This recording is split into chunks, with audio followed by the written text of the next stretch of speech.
विनय sir, ये जो पूरी परिस्थिति है, जिस तरीके से हम देख रहे हैं, नीतीश कुमार का इस्तीफा हो गया, भारतीय जनता पार्टी फिलहाल मुख्यमंत्री का चेहरा अनाउंस करने से बचती हुई दिख रही है। आखिर ऐसा क्यों? क्या दिक्कत है? अब तो चुनाव हो गए, इतनी बड़ी जीत भी हासिल हो गई एनडीए की, मुख्यमंत्री का चेहरा अब तो घोषित हो जाना चाहिए। आखिर क्या ही दिक्कत है? बैठकों का दौर, इनफैक्ट नरेंद्र मोदी प्रधानमंत्री, भारतीय जनता पार्टी के सांसदीय संसद दल की बैठक नहीं हुई थी, बिना संसदीय दल की बैठक हुए सीधे एनडीए की बैठक करा दी गई थी। लेकिन नीतीश कुमार को मुख्यमंत्री घोषित करने के पहले सारी प्रक्रियाएं फॉलो कराई जा रही हैं। ऐसा क्या कुछ हो गया है बिहार में नया, विनय सर? धन्यवाद राम प्रकाश जी। ऐसा ये हुआ है कि नीतीश कुमार जी जो है वो जितना भी खत्म करने की कोशिश जो चली, और जितना चुनाव से पहले दिखाया गया कि नीतीश जी बिल्कुल दयनीय स्थिति में, उनका मानसिक स्वास्थ्य अच्छा नहीं है, ऐसा मुख्यमंत्री किस काम का होगा, या फिर वो खुद ही राजपाट सौंप के किसी और को चले जाएंगे, इन सारे सवालों को नीतीश कुमार जी ने जो है पूरी तरह से ध्वस्त कर दिया। और जो नंबर्स हैं, नंबर्स में अभी भी बीजेपी के पास कई बड़ी योजनाएं हैं केंद्र स्तर पर उसको लागू करने, जिसमें से एक जो है वो यूनिफॉर्म सिविल कोड भी है, जिसके लिए वो जो ये जो नंबर्स जो आए हैं बिहार में, और इसके बाद जब राज्यसभा इलेक्शंस होंगे और राज्यसभा में जब नंबर चेंज होगा, तो उसके बाद ये सब चीजें सामने ज्यादा है।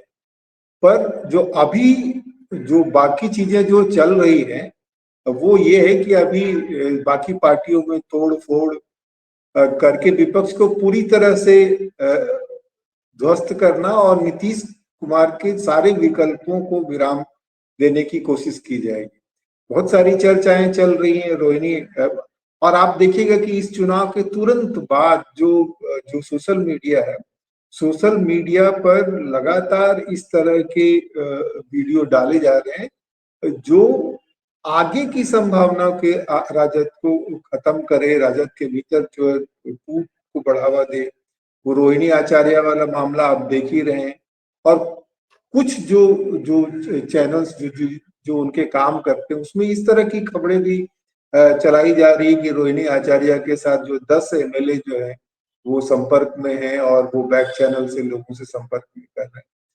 ये सारी चीजें हैं। इसके बावजूद जो है वो आप जो चिराग पासवान का जो हार्ड बार्गेनिंग है, मैं बिहार की राजनीति में चिराग पासवान को डार्क हॉर्स मानता हूं। और अभी जो जो कैबिनेट मिनिस्टर्स का जो डिस्ट्रीब्यूशन होगा वो दिखाएगा कि आगे क्या होने वाला है। और जो डिप्टी सीएम में उनका नाम और उनसे सवाल पूछा जा रहा है, तो उन्होंने कहा भाई मैं केंद्र में मंत्री हूँ, तो मेरे लिए कोई सवाल ही नहीं है। और वो डिप्टी सीएम का तो कोई सवाल ही नहीं है, वो अपने लिए 3। कुल मिलाकर के ये है कि नीतीश जी की पूरी तरह से घेराबंदी करने के बाद बीजेपी अपनी जो उसकी बड़ी योजनाएं हैं, जो उसके उसके जो कोर वोटर्स है, उसका कंसोलिडेशन करने की कोशिश करेगी, सोशल लेवल पे भी और पॉलिटिकल लेवल पे भी। और इसीलिए अभी वो संभावनाएं चूंकि जीवित है कि नीतीश जी की शक्ति खत्म नहीं हुई है, अभी भी कुछ नंबर्स जो है जो उलटफेर कर सकते हैं। और इसीलिए ये सारे ड्रामा है कि विधायक दल की बैठक होगी और ऐसा होगा और ऐसा होगा। इसमें 2 चीजें देखने की बात है कि क्या नीतीश जी अपने पास गृह मंत्रालय रख पाते हैं, वित्त रख पाते हैं, जो बड़े बड़े मंत्रालय हैं वो क्या है, डिप्टी सीएम किस किस कास्ट कॉम्बिनेशन से आते हैं। और बीजेपी का जो कोर वोटर है उसके सामने भी ये है कि अभी नहीं तो कभी नहीं, अब अगर हमको नहीं मिलेगा इस रिजल्ट के बाद तो क्या है। और बाकी जो चीजें हैं वो है ही, ये है कि नीतीश जी की पूरी बैटरी जब तक वो नहीं निकाल लेते हैं तब तक इस तरह की चीजें, क्योंकि इस तरह की भी चर्चा चल रही है कि चलती रही है कि नीतीश जी जो है लगातार नायडू के संपर्क में है, और नायडू भी अपनी मौके की तलाश में है जी कि वो ज्यादा से ज्यादा वो चीजें या लाभ कैसे हासिल कर सकते। राम प्रकाश जी विनय सर, अगर नीतीश कुमार तो वैसे भी अगर हम देखें चुनाव के लिहाज से, चुनावी ठीक है कि आंकड़े जो है वो अलग कहानी बयान कर रहे हैं, 79 सीटों के साथ भारतीय जनता पार्टी सबसे बड़ी पार्टी है, लेकिन जो वोट था, वोट में भाई वोट का चेहरा तो नीतीश कुमार ही थे पूरे एनडीए का। ये बार बार भारतीय जनता पार्टी के तमाम बड़े नेताओं ने भी कहा। सीएम फेस अनाउंस नहीं किए गए तो वो एक अलग बात हो सकती है। ये हर लिहाज से नीतीश कुमार जो है वो कहीं ज्यादा फिट बैठते हैं, ज्यादा आगे हैं भारतीय जनता पार्टी के से, या उनके किसी भी नेता किसी भी नाम से, वो अलग बात हो सकती है। फिर भी इतनी देरी, आखिर ये देरी पर सवाल जो है वो लगातार उठ रहा है, लेकिन उसके उसके बावजूद भी भाजपा कोई जवाब नहीं देना चाहती है, नहीं देती है। पूरे चुनाव वो महागठबंधन पे सवाल उठाती रही तब तक जब तक तेजस्वी यादव को सीएम कैंडिडेट नहीं अनाउंस कर दिया गया, लेकिन अपना नहीं बताया। सीएम कैंडिडेट अनाउंस होने के बाद तेजस्वी के, उसके बावजूद वो सवाल और आक्रामक हुआ, फिर भी भाजपा जो है वो गोल गोल घुमाती रही, और आज भी इतने मैसिव विक्ट्री के बाद भी गोल गोल घुमा रही है। क्लियर करने में क्या दिक्कत है?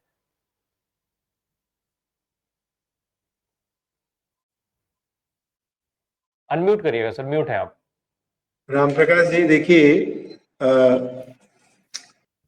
जो मैं ये बार बार ये कहता हूँ कि जो जिस तरह थ्योरी में होता है ना, थीसिस, एंटीथीसिस और सिंथेसिस, सोशल प्रोग्रेस में भी ये बोलते हैं। तो नीतीश कुमार जी जो है वो सिंथेसिस के का प्रतिनिधित्व करते हैं। देखिए, एक खेमा जो है बिहार में, जो लालू जी के जो समर्थक हैं और जो बहुत आक्रामक ढंग से जो है हर विरोध को दरकिनार करके सामाजिक न्याय वाली राजनीति को आगे बढ़ाना, और एक खेमा या एक सामाजिक समूह जो पहले से सत्ता सुख भोगता रहा है, वो हर कीमत पर जो है वो लालू जी को रोकना चाहता है। वो भी अपने इसमें जो है अपनी रणनीति में, अपने उसमें काफी आक्रामक रहे। तो और इस इसके बरक्स नीतीश जी जो है वो सामाजिक न्याय की राजनीति करते हैं, लेकिन उतने आक्रामक ढंग से वोकल नहीं है जितने आक्रामक ढंग से वोकल जो है लालू जी। ये भी सामाजिक न्याय की राजनीति करते हैं, पर ये जो है वो दीर्घकालीन और ऐसी उनकी कम्युनिकेशन स्ट्रेटेजी होती है कि लोग एक्सेप्ट कर। अब आपने जो सवाल पूछा कि भाजपा बार बार क्यों जो है वो नीतीश जी का नाम नहीं बोल रही थी मुख्यमंत्री के तौर पे, तो वो इसलिए क्योंकि वो जो खेमा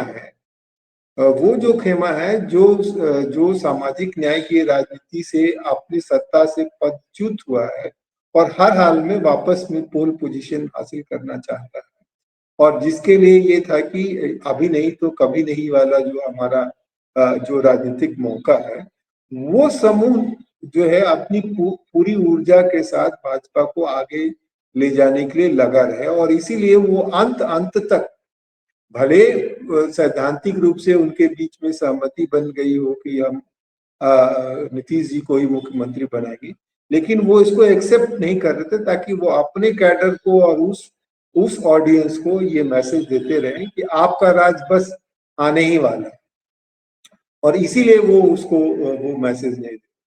और बाकी नीतीश जी ने भी अपने हिसाब से जो राजनीति की है, और भाजपा के लिए जो आगे का रास्ता वो यही रास्ता है कि जब तक नीतीश जी मजबूती के साथ बिहार की राजनीति में है, तब तक उनकी जो राजनीति है पूरी तरह से पुष्पित पल्लवित नहीं हो सकती। क्योंकि देखिए, जब वक्फ बोर्ड का मामला आया या बहुत सारे कम्युनल इंसिडेंट्स का मामला आया, तो नीतीश जी ने जो है बहुत मुस्तैदी के साथ और चतुराई के साथ उनको सबको हैंडल किया, और अपनी राजनीति भी बचाई। और इसीलिए इस चुनाव में कहा भी जाता है कि जो जो पसमानदा मुसलमानों का कुछ वोट जो है उनको मिला है। कुछ लोग जैसे कहते रहे हम लोग के पास तो प्राइमरी डेटा नहीं है, प्राइमरी डेटा भी और आएगा तो पता चलेगा कि एक वर्ग जो है अभी भी नीतीश जी को ये मानता है कि जो है नीतीश जी जो है उनके हितों की नुमाइंदगी करते हैं। तो तमाम जो नाराजगियों के बावजूद उनको मजबूती देने का काम, हालांकि वो वर्ग जो है बहुत छोटा वर्ग है, लेकिन अभी जिस ढंग से ओवैसी का जो बताया साकिब ने कि उनके भी वो जो वोटर हैं वो उनके लिए जो जो शरण स्थली जो है वो नीतीश जी ही है। तो अभी जो सामाजिक ताकतें हैं जिसको भाजपा रोकना चाहती है, वो जो है उनके लिए मुश्किल है कि भाजपा जो है खुले तौर पर जो है नीतीश के पीछे खड़े देखे, हालांकि जो है उनको अभी साथ में रखना मजबूरी है। राम प्रकाश जी। जी